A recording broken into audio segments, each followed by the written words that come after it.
మా ఎల్లి food తింటుందండి. So దాన్ని ఫుడ్ చూపిస్తాను. సో ఇవి దానికి ట్రీట్స్ అన్నమాట.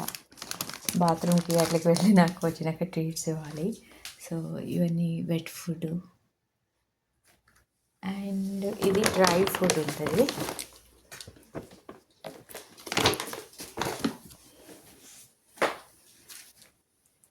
అండ్ ఇది వచ్చేసి టీత్ క్లీన్ చేసే పౌడర్ అనమాట. కొంచెం పైన వేస్తే టీత్ క్లీన్ అవుతుంది దానికి. సో ఈ ఫుడ్ వేసినప్పుడు మనం ఇంట్లో చికెన్ వండినప్పుడు నేను ఏం చేస్తానంటే సపరేట్గా దానికి చిన్న చిన్న పీసెస్గా కట్ చేసి కొంచెం లిటిల్ బిట్ ఆయిల్ వేసి అటు ఇటు సాల్ట్ చేసి ఆ తర్వాత వాటర్ తర్వాత కొంచెం సాల్టు, కొంచెము పసుపు, కొంచెం జీలకర్ర పొడి, కొంచెం ధనియాల పొడి కలిపి తర్వాత కొంచెం వేగినాక మళ్ళీ వాటర్ పోసేసి బాగా ఉడకనిస్తాను అనమాట. ఉడకనిచ్చి డ్రై అయ్యే వరకు అట్లా ఉంచేస్తాను. ఆ ఫుడ్ని సేవ్ చేసి కొంచెం కొంచెము ఈ ఫుడ్లో మిక్స్ చేసి కలిపి పెడతాను అనమాట. దానికోసం వెయిట్ చేస్తూ ఉంటుంది నేను పెడతానా లేదా అని.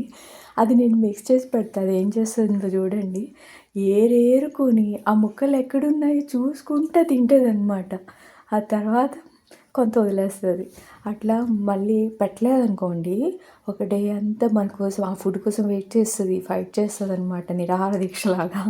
ఆ తర్వాత మళ్ళీ చచ్చినట్టు ఆకలి వేస్తుంది కదా, అప్పుడు వచ్చి తింటుంది అనమాట. దొంగ రెస్కెల్ ఇది.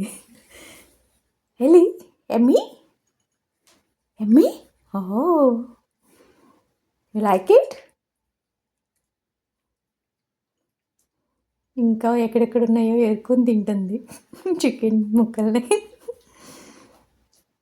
సో మన ఇండియాలో ఏంటంటే మన ఫుడ్ పెట్టేస్తూ ఉంటారు. అది అస్సలు పెట్టకూడదండి. అస్సలు ఆయిల్ ఎక్కువ తగలకూడదు, ఉప్పు కారాలు అస్సలు తగలకూడదు. సో చాలా కేర్ఫుల్గా ఉండాలి. డాగ్స్కి దాని ఫుడ్ ఎక్కువ ప్రిఫర్ చేయాలి.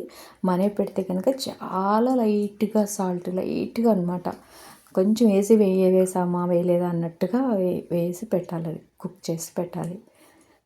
So thank you for watching. Ellie, do you want to say thank you? Thank you.